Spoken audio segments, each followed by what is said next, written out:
guys. Nah, kembali lagi kita nih di Psychological Podcast episode ke-8. Nah, kali ini kita akan membahas mengenai pengaruh konformitas dengan motivasi belajar siswa. Nah, bersama dengan saya, Yeri di sini, dan teman saya. Halo teman-teman, saya Dito. Halo. Nah, kali ini kita tuh bakal membahas apa sih? Nah, kita akan membahas gimana sih pengaruh konformitas terhadap motivasi belajar gitu ya. Nah, tapi sebelumnya nih, kita akan merecall dulu. Tapi teman-teman juga bisa mendengarkan podcast-podcast sebelumnya mengenai konformitas supaya teman-teman lebih paham lagi. Nah, kita akan merecall sedikit nih. Sebenarnya apa sih konformitas itu? Gitu. Nah, jadi seperti ini teman-teman ya. Pertama mungkin teman-teman sudah tahu nih atau sudah dibahas kan pada podcast-podcast sebelumnya tentang apa itu konformitas. Jadi pada podcast yang kali ini saya hanya akan menjelaskan secara singkat apa sih konformitas itu. Jadi konformitas itu bisa dibilang sebagai tuntutan yang tidak tertulis dari kelompok teman sebaya teman-teman terhadap anggota kelompok tersebut. Jadi bisa dibilang sebagai nilai atau norma perilaku yang muncul nih kepada teman-teman pada saat teman-teman melakukan konformitas. Di sini saya mengacu pada pernyataan Baron dan Barn bahwa konformitas itu adalah penyesuaian perilaku untuk menganut norma, ide, atau aturan yang menunjukkan bagaimana remaja berperilaku. Dari pernyataan tersebut, kita bisa sama-sama tahu bahwa konformitas itu dapat mempengaruhi perilaku dari teman-teman. Maka dari itu, saya di sini ingin membahas nih tentang hubungan yang terjadi antara konformitas dan motivasi belajar teman-teman. Oke, berarti konformitas tuh secara nggak langsung kita kayak apa ya, kayak mengikuti ide atau standar atau perilaku yang teman kita punya gitu ya. Iya. Nah, sebelum membahas tentang konformitas dan motivasi ya hubungannya gitu ya. Nah, kita sebelumnya mau membahas lebih dulu nih, apa sih sebenarnya motivasi itu? Kak Dito. Iya, jadi motivasi itu sendiri adalah suatu rangsangan atau proses yang memberi seseorang semangat, arah, dan kegigihan untuk melakukan sesuatu.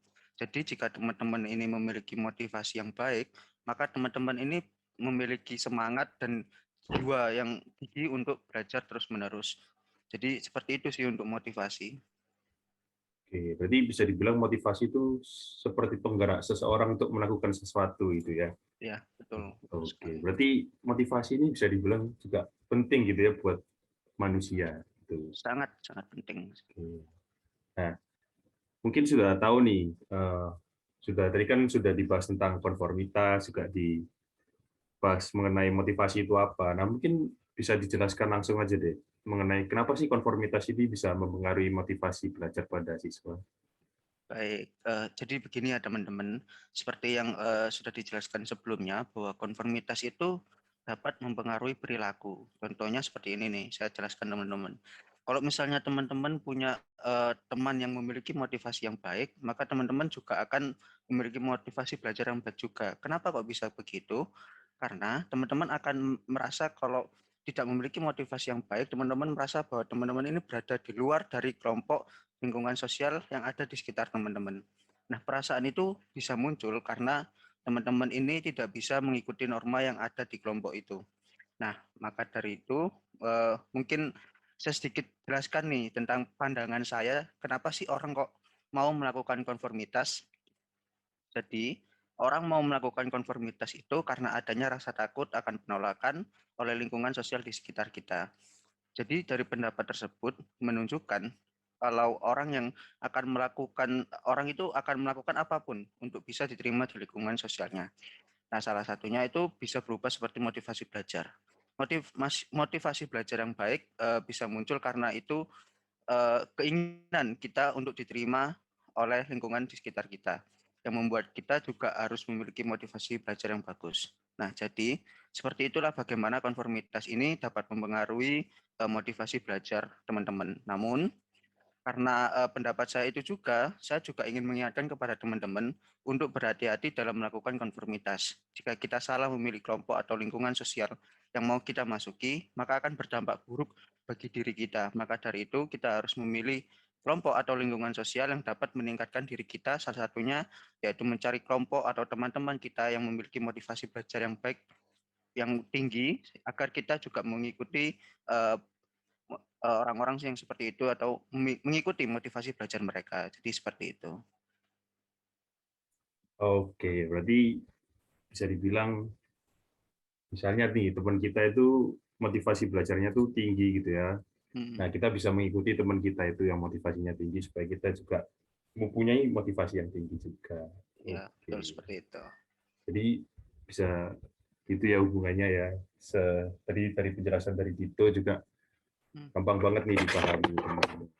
iya, jadi buat teman-teman juga konformitas ini sangat penting untuk dilakukan ya teman-teman. Namun saya ingatkan lagi bahwa kita harus tetap berhati-hati dalam melakukan konformitas.